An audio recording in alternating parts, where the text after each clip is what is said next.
Hi Year 8, it's Mrs. Reed and welcome to today's English lesson. Make sure you have everything you need before you start, please.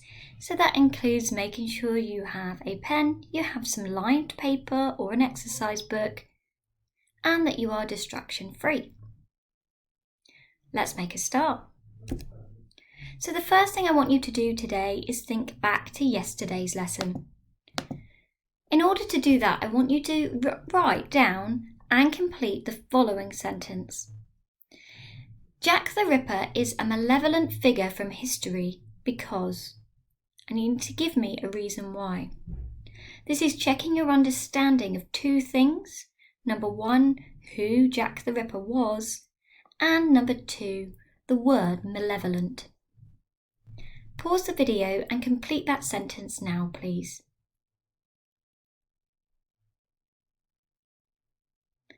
Okay, so you may have said something like that Jack the Ripper was a malevolent figure from history because he was a serial killer who was responsible for the murder of 5 women in the East End of London in 1888.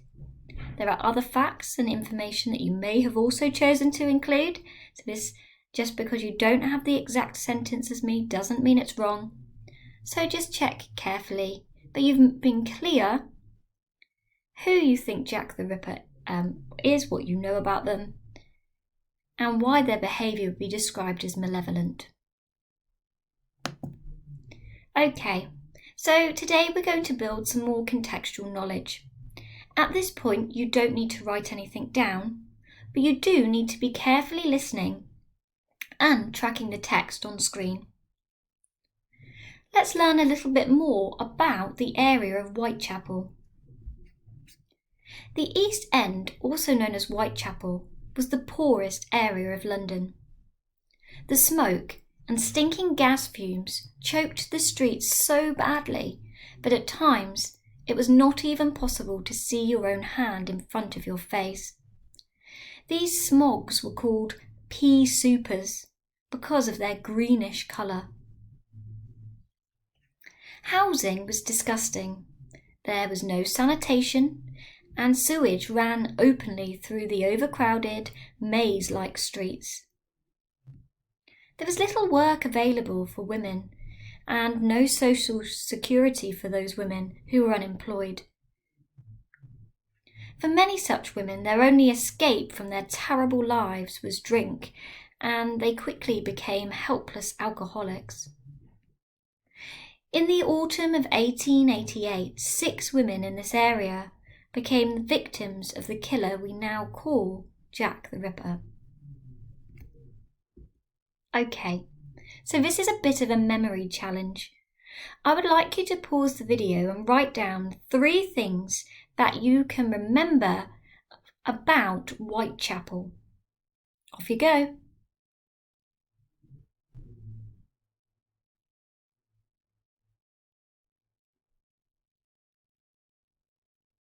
Okay, so you may have said, for example, that it was the poorest area of London.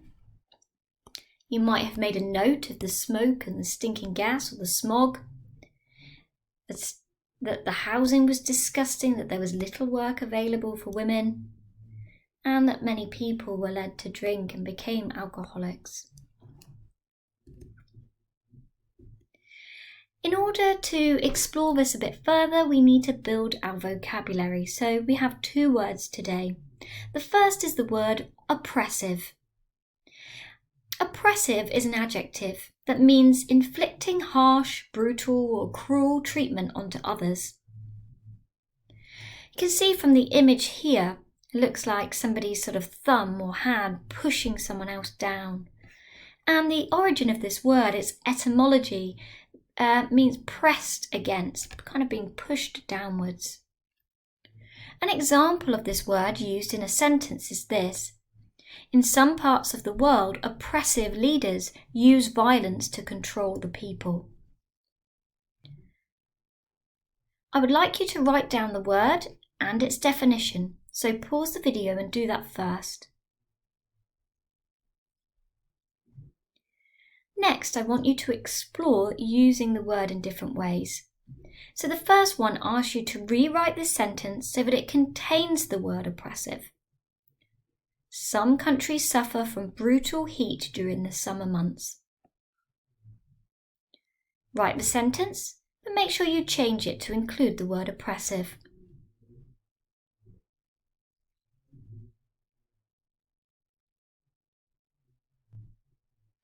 And finally, I would like you to have a go at writing a sentence of your own that includes the word oppressive, or if you like, you can use it in the form of an adverb, oppressively. Have a go at that task now. Make sure you pause the video.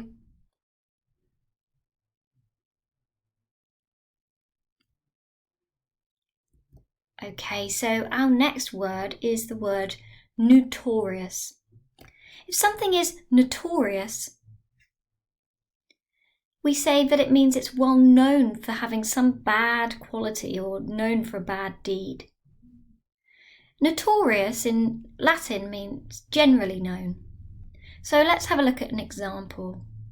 The boy was notorious for having a terrible temper, meaning he was well known for this bad quality. Pause the video, write down the word notorious and its definition.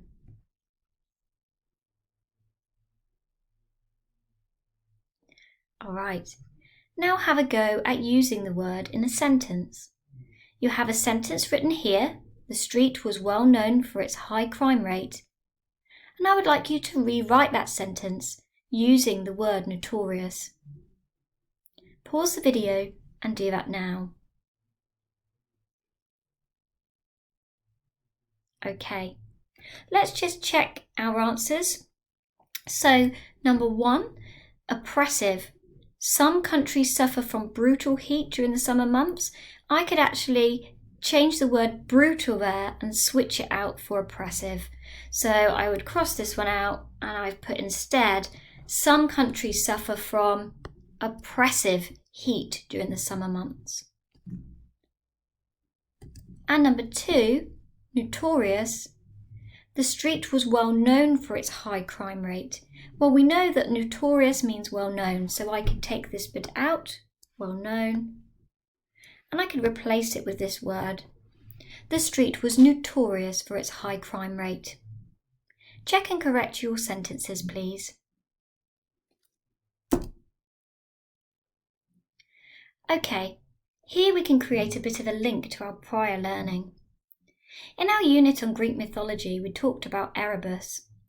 Erebus was often presented as one of the first gods and represented as the personification of darkness.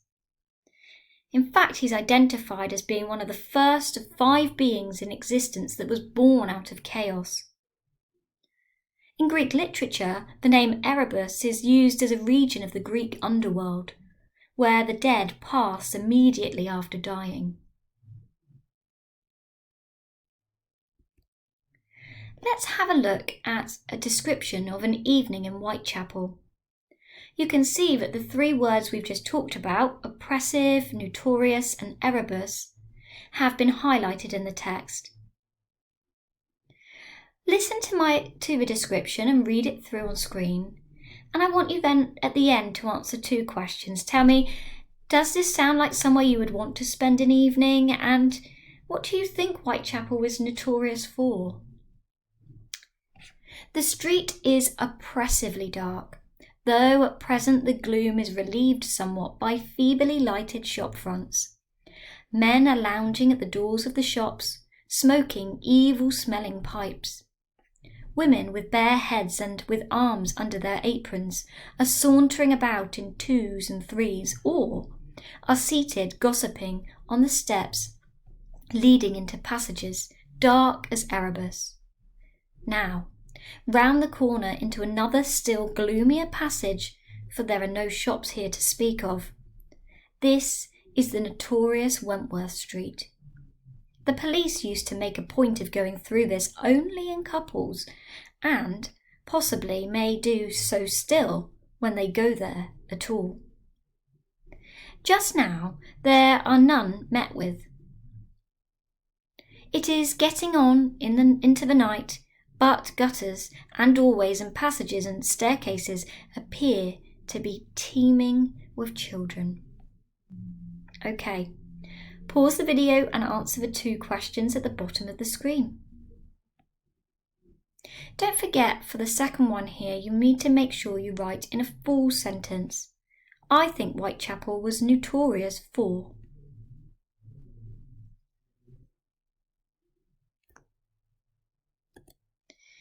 Okay, I want you to look at the text a second time.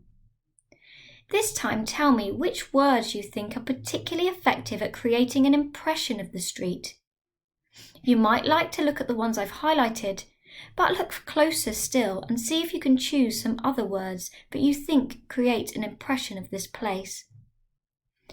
Make sure you note down 2 or 3 and then underneath say why.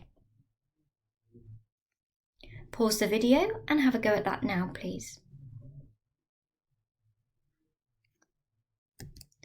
Okay, now you've chosen your words, we're going to have a go at looking at language and writing about language in a little bit more detail. Have a look at my example sentence first.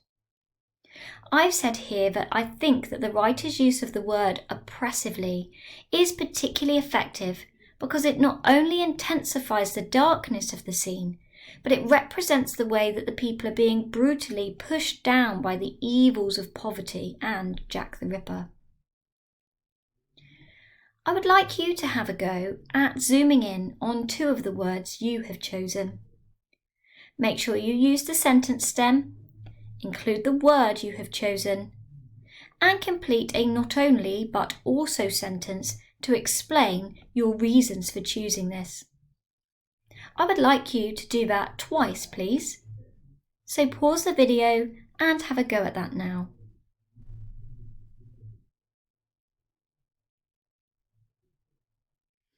Okay, remember at this point you should have worked through writing up your impression of at least 2 other words from the text. If you haven't done that, make sure you pause the video and completed that first. And if you have, well done, it's time to move on. Now, we've had an introduction to Whitechapel here. You have heard some of the contextual information. We've already learned a little bit about the sinister, malevolent figure of Jack the Ripper. And you've read another description of the place, Whitechapel. Now, I would like you to write me 3 sentences. Each one starts with a different sentence opener. Let's have a go. Sentence 1 is called a double adjective opening sentence. You can see here that my example is not written about Whitechapel in London, but it's written about Tor Point, where we are. Small and friendly, Tor Point is a town in Cornwall with a strong community spirit. Can you see that my version here presents Tor Point positively, and I'm telling the reader 2 adjectives to describe it, as well as where the place is and some further detail.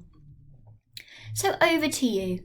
Give me 2 adjectives to describe Whitechapel and a little bit about what it was like in 1888. Pause the video and have a go at constructing your beautiful sentence now.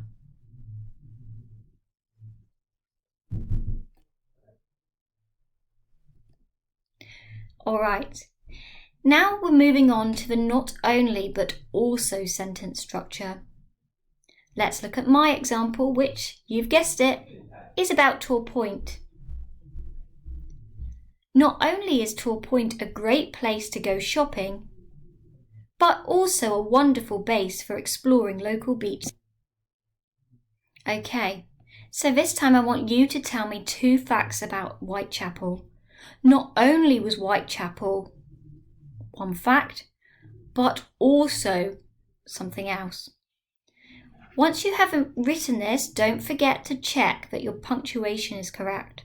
We need a comma here before but and a full stop at the end. Have a go at constructing your sentence now. Okay, we have one final sentence to have a go at. This one is an ly opening. That means really that our sentence starts with a word that ends in ly, so an adverb. Annoyingly, to get to Tor Point from Plymouth, you will have to catch a ferry. Okay, tell me something here about Whitechapel. See if you can use an adverb, starter,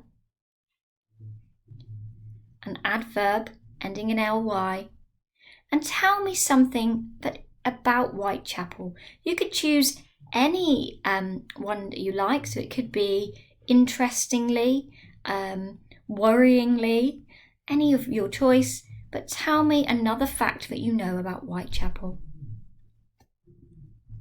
Okay.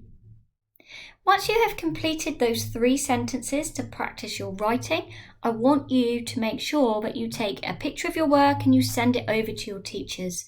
You've worked really hard today, and it's time for you to show off the excellent work you've produced. Thanks for listening, guys. Have a really lovely day, and I'll see you all back in the classroom very soon.